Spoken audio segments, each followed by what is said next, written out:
In the real world, when a building gets abandoned, it doesn't just disappear, it stays there. You can walk past an old mall or a closed down theme park. It's spooky, but it's proof that something used to be there. You can visit the ruins, but on Roblox, ruins don't exist. When a game dies on this platform, it is simply erased. One day it's there, and the next you're staring at a grayed out play button, a content deleted screen, or a generic error message that tells you absolutely nothing about what actually happened. We are constantly asking for comebacks. We look at the legendary games from 2012 or 2016, and we beg the developers to just flip the switch and bring them back online. We assume the game is just sleeping, and that if the creator wanted to, they could wake it up.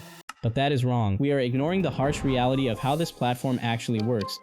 The ground has shifted, the physics are different, the security rules have changed, and the laws are stricter. Today we are going to look at 18 specific Roblox games that defined history, and we are going to figure out exactly what killed them. We need to talk about the games crushed by physics updates, the empires destroyed by lawsuits, and the communities that fell apart from the inside. No matter how much you want them to, these games are never coming back. To understand why the old games are broken, you have to understand that Roblox isn't just a collection of games, it's an engine that runs on math. For the first half of Roblox's history, that math was very specific. It had a certain way of calculating how things floated, how they crashed, and how they moved. Developers spent years learning how to use that specific math to build amazing things. And then Roblox changed the calculator. Let's look at galleons. If you were playing between 2009 and 2014, you know this wasn't just a minigame, it was a masterpiece. It was a naval combat game where you captained massive ships that actually felt like they were sailing. They bobbed in the water, they slowed down against the wind, and they sank realistically when they got hit. The death of galleons wasn't because people stopped playing, it was because of something called the physics solver. Think of this as the engine's brain that decides how physics work. Old Roblox used a spring-based system. Galleons was built entirely on that system. But around 2016, Roblox updated to a new, more stable system to make the platform run smoother. This was great for new games, but it was a disaster for galleons. The specific calculations that kept those ships floating just stopped existing. In the new engine, the game suffers from math errors where the script tries to divide by 0 or finds a number that doesn't make sense. If you somehow loaded into galleons today, the ships wouldn't sail. They would glitch out, vibrate violently, and eventually explode or vanish because the game engine thinks they are broken and deletes them. To fix this, you couldn't just patch the code, you would have to rebuild the entire ship from scratch using modern tools. It wouldn't be the same game anymore, it would be a remake wearing the old game's skin. This same problem, which we can call engine rot, came for the driving games too. Driveblox Unlimited was the king of open world driving long before Vehicle Simulator existed. It was huge and it let you drive anywhere, but the cars in Driveblox were built using tank chassis. This was an old school way of making cars using hinges and heavy blocks to make them move. For a long time, Driveblox was broken but still playable. That changed recently. In July 2024, Roblox pushed a very small update to the physics engine. They changed the minimum density, basically the weight of parts, from $0.01 to 0 brats box. To a normal player, that sounds like a boring math detail. To Driveblox Unlimited, it was the end of the world. That tiny change in the decimal point broke the suspension on every single car in the game.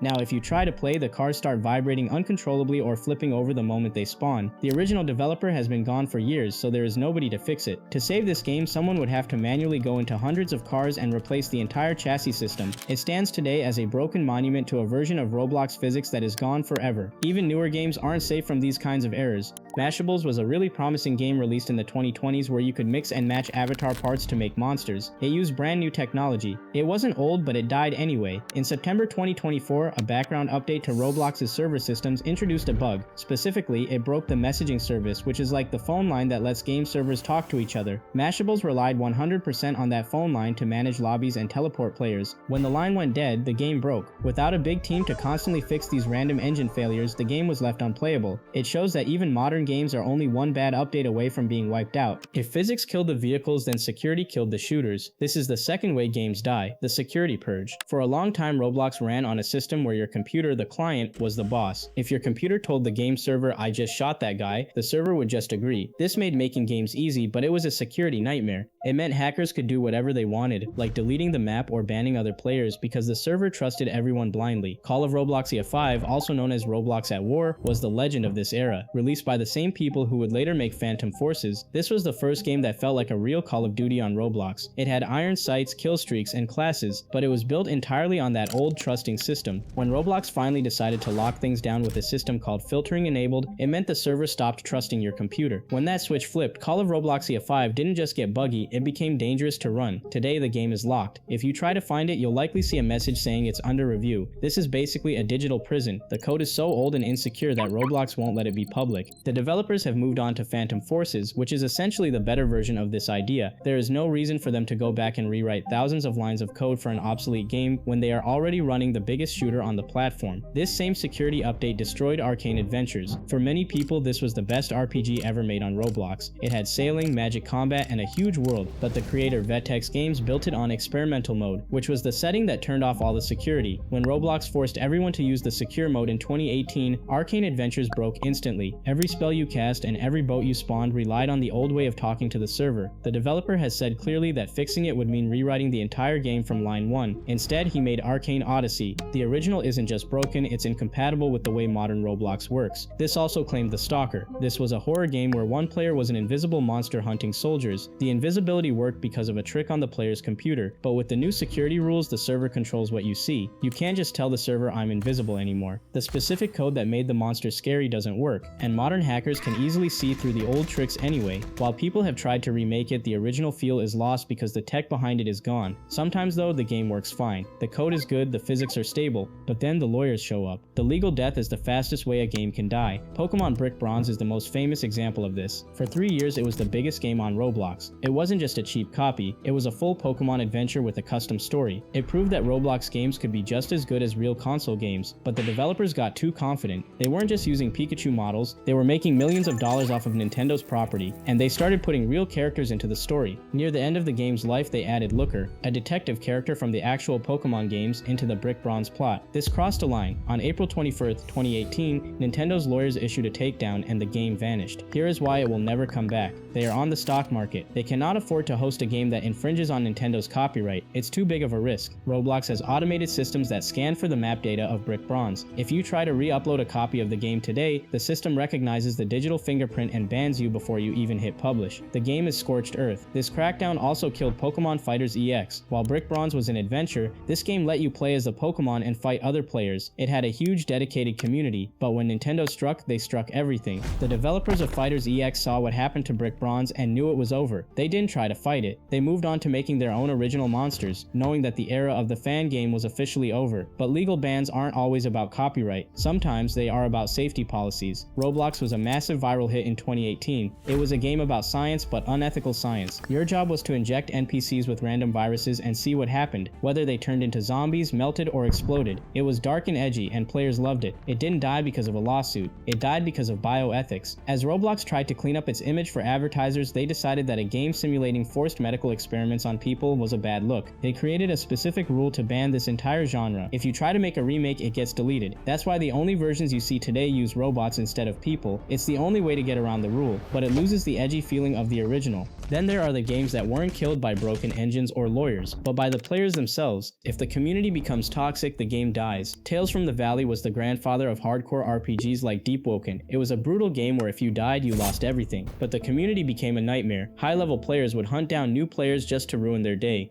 It became impossible for anyone new to start playing. The developer Archmage eventually gave up on it to make Rogue Lineage, a game that took the same ideas but managed them better. Tales from the Valley still exists, but nobody plays it because the reputation is so bad. We also have Pilgrim Islands Reborn. This was a sandbox game where you could build amazing bases and trade rare items. It relied entirely on players spending hundreds of hours building things. Then in 2020, a massive bug occurred. A glitch wiped out the inventories and bases of almost every player. Imagine working on something for a year and then it vanishes in a second. The developer tried to help, but the trust was gone. In a game about collecting and building, a data wipe is a death sentence. Players refused to start over because they were terrified it would happen again. Then there's the Mad Murderer. Back in 2014, this was the only real rival to Murder Mystery 2. It had more personality, voice acting, and cool character abilities, but the developer Loris had a habit of starting big projects and then getting bored. The game's code was messy, making it hard to update. As updates slowed down, players moved to Murder Mystery 2, which was more consistent. Loris tried to reboot the game later, but it was too late. The trading economy in MM2 was too strong.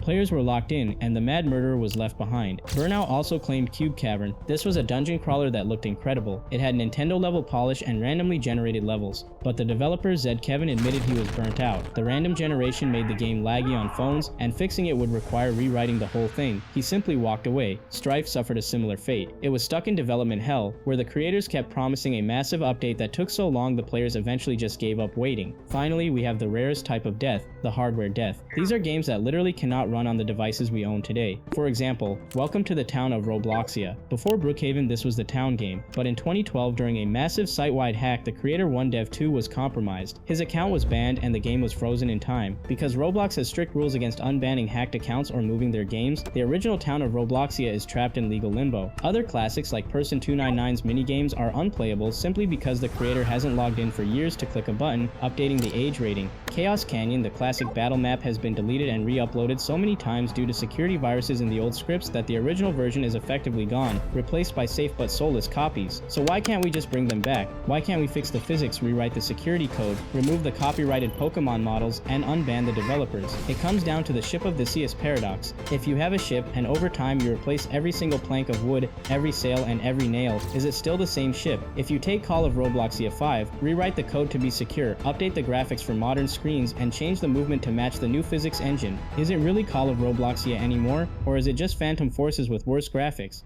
If you take Pokemon Brick Bronze, remove the Pokemon, change the music, rewrite the story to avoid Nintendo lawsuits, and rename the characters, you just get Lumion Legacy. These games were products of their time. They relied on a specific version of the engine, a specific set of rules, and a specific community vibe that does not exist anymore. We have to accept that on Roblox there are no museums. There is only the current update. The platform moves forward, and if a game doesn't move with it, it doesn't just break, it gets overwritten. These 17 games are not coming back. The technology that powered them is obsolete. The laws that allowed them are gone. The players have grown up. They are memories now, and maybe that is the only place they can truly exist without being broken.